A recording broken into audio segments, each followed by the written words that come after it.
بسم الله الرحمن الرحيم. اللهم صل وسلم وبارك على سيدنا محمد وعلى اله وصحبه اجمعين. حبايب قلبي عاملين ايه؟ يا رب تكونوا بخير وبأتم صحه يا رب العالمين.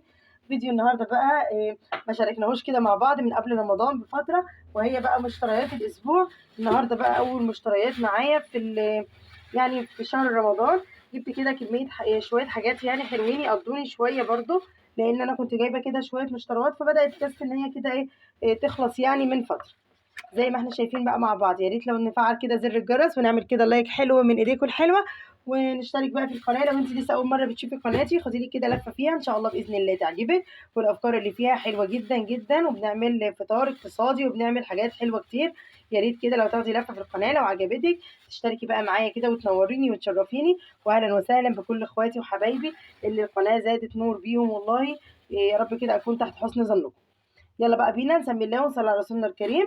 اللهم صل وسلم وبارك على سيدنا محمد وعلى اله وصحبه اجمعين. حبايب قلبي النهارده بقى اول المشتريات بتاعتي، وهي جبت كده البطاطس الجميله اللي انتم شايفينها دي، اللهم بارك يعني شايفين، ما شاء الله ما شاء الله، حاجه كده زي الفل. انا جايبه البطاطس دي بقد ايه؟ انا جايبه البطاطس دي كيلو ونص ب 10 جنيه، ب 7 جنيه، عشان بس نكون متفقين كده. في حد طبعا ممكن يقول الاسعار عندي اغلى من كده، بس يعني انا الاسعار دي اللي انا جبتها. بطاطس طبعا مية مية يعني في التحمير، في القلي كده، في القلية ما شاء الله عليها، مفيش زيها يعني، بسم الله ما شاء الله، جميلة جدا. كمان البطاطس دي بقى كانت عاملة قد ايه؟ كانت عاملة 5 جنيه الكيلو، لكن انا صراحة جربتها ما لقيتهاش يعني في التحمير في القلي كده حلوة، فانا قلت بقى اخليها لصينية بطاطس، اخليها مثلا لو عايزة اعمل منها اي وصفة كده تكون بطاطس مثلا مسلوقة، محتاجة بطاطس مسلوقة، يبقى انا هشتغل بيها. بعد كده بقى شوية البطاطس الحلوين دول ما شاء الله، شايفين كيسة كده مليانة، كانت أكتر من كده كمان، أنا أخدت والله منها شوية، تقريبا كانوا حوالي 4 كيلو وشوية، كانت بنوتة كده يعني بنجيب منها بس كانت بقى خلصت خلاص، فقالت بقى الكيسة دي زي ما هي كده، أخدت فيها قد إيه والله العظيم؟ 10 جنيه. فيعني ما شاء الله اللهم بارك يعني، والله هي كده اخدت 10 جنيه في دول، فحلو جدا جدا يعني. انا مش عارفه والله هي جت ازاي، بس يلا كل واحد بياخد نصيبه، حلو قوي على كده. انا عارفه ان هي كميه بطاطس، وفي كمان كيسه كده جايباها برده، ما حبيتش بقى ان انا اطلعها. انا عارفه ان انا بستخدم بطاطس كتير، وكلنا طبعا بلا استثناء بنستخدم بطاطس كتير جدا في رمضان، بقى بنعمل حاجات في الفطار وفي السحور، طبعا بنحمر كده منها كل يوم. فيعني ربنا يا رب يعمر بيتكم جميعا بالخير. فانا جبت كده كميه حلوه جدا من البطاطس، زي بقى ما تكفي اكتر بقى من اسبوع اسبوعين يعني، زي ما تكفي. بعد كده بقى الطماطم جميله جدا ما شاء الله. الطماطم دي بقد ايه؟ ب5 جنيه الكيلو، حلوه جدا جدا ما شاء الله اللهم بارك يعني، زي العسل، ناشفه كده وجميله، نعمل بقى منها سلطات، نقطع منها زي ما احنا عايزين. وكمان جبت كده الطماطم دي كانت برضو رخيصة جدا جدا يعني، شايفين حاجة كده عسل والله بما يرضي الله. الطماطم دي بقد ايه؟ 2 كيلو ب5 جنيه، حلوة جدا ما شاء الله، وحمرة كده وجميلة، الكاميرا هي اللي ظلماها. انا جبت 4 كيلو من الطماطم دي، جبت كده كيستين 4 كيلو ب10 جنيه، وجبت 3 كيلو من الطماطم دي بقد ايه؟ ب15 جنيه. فالاسعار كده يعني حلوه، فانا بقى طبعا فرحانه. ولما لقيت الاسعار حلوه جدا زي ما انتم شايفين كده، حبيت بقى ان انا اشاركها معاكم من فرحتي يعني، ان الدنيا بدات تظبط شويه الحمد لله. والخضار طبعا كان سعره غالي، بس بدأ كده يريح شويه يعني الحمد لله. طبعا رمضان كله خير وبركه، وكل طبعا بركه رمضان هي اللي هل علينا، وهي اللي ماليه بيوتنا بالخير، اللهم امين يا رب. زي ما احنا شايفين بقى كده البتنجان ده جميل جدا جدا بقد ايه؟ انا كنت جايباه الاسبوع اللي فات ما كانش عندي، كان ب 12 جنيه الكيلو. النهارده جبت كيلو وربع ب 10 جنيه، وكان كمان في كيلو ونص ب 10 جنيه، وزي ده كمان واحلى والله كمان، بس هو كل واحد بقى بياخد نصيب. بعد كده بقى الخيار ده كان جميل ما شاء الله، زي ما احنا شايفين كده، حجمه حلو وجميل، كان بقد ايه؟ ب 10 جنيه. انا كده بحب اجيبه صغير كده، زي ما احنا شايفين بقى، نحطه كده في السحور او الكلام ده، نغسل كده اللي في الاطباق بحاله كده، عشان لو اتقطع واتبقى منه مش يبوظ ولا حاجه. كمان بقى الشطه والفلفل اللي سعرهم رفع، لكن انا كان في كده بياع بيقول بقد ايه الكيلو ب20 جنيه، فانا جبت كده نص كيلو ب10 جنيه. فلفل كده مشكل يعني، شطه كده على فلفل رومي، بس انا كان عندي فلفل رومي من ده كده شويه يعني، وجبت كده قرنين حراقين بقى عشان اعمل طبق مسقعه كده حلو كده يفتح النفس، بدل بقى الاكلات لحوم بقى وفراخ والكلام ده كله، زهقنا والله.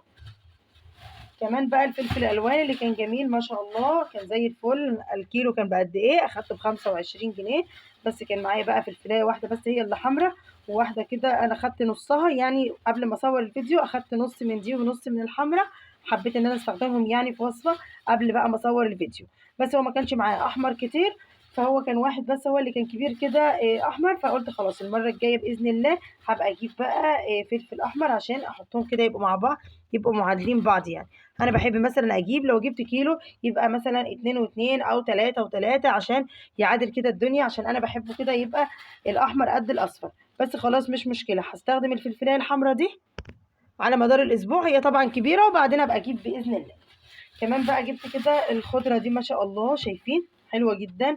اللي التلاتة 3 حزمات كانوا ب2 جنيه، وكمان جبت كده معاهم واحدة من الكرات ده عندي يعني بيحبوه ياكلوه كده زي الجرجير بقى والحاجات دي والخس والكلام ده. بس انا ما جبتش بقى خس كده عشان إيه، انا هو الصراحه هم ما لهمش فيه قد كده يعني، لكن انا برضو كنت بحبه، هبقى اجيب برضو منه.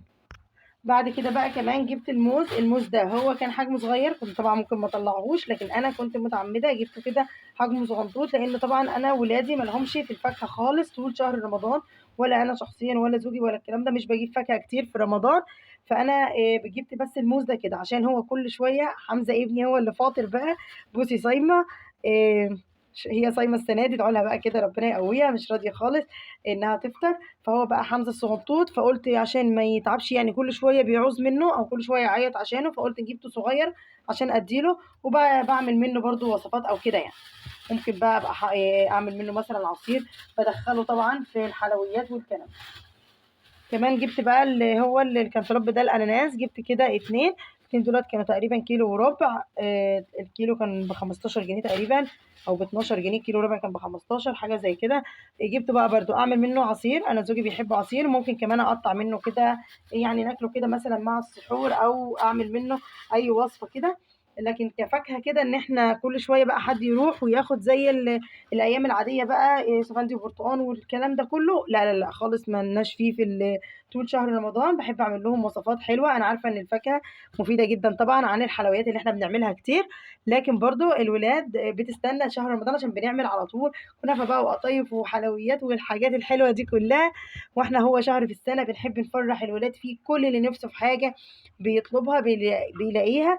انا طبعا الحمد لله والشكر لله، اي حد من ولادي بيطلب مني اي حاجه في شهر رمضان غير شهر رمضان بعملها له، حتى لو انا مقصره مثلا معايا في حاجه دلوقتي، لا بتفضل في بالي كده لحد ما اعملها له على طول.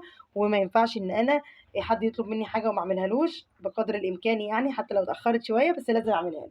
فخلاص ده كده كان الفيديو بتاعنا النهارده، يا رب كده يكون يعني فكره كده بسيطه ولطيفه تكون عجبتكم، وما يكونش الفيديو كده تقيل على قلبكم، وانا اكون ضيفه خفيفه. يا رب اكون تحت حسن ظنكم، وان شاء الله باذن الله هعمل لكم فيديوهات اكتر واكتر. اسيبكم في رعايه الله وامنه، السلام عليكم ورحمه الله وبركاته.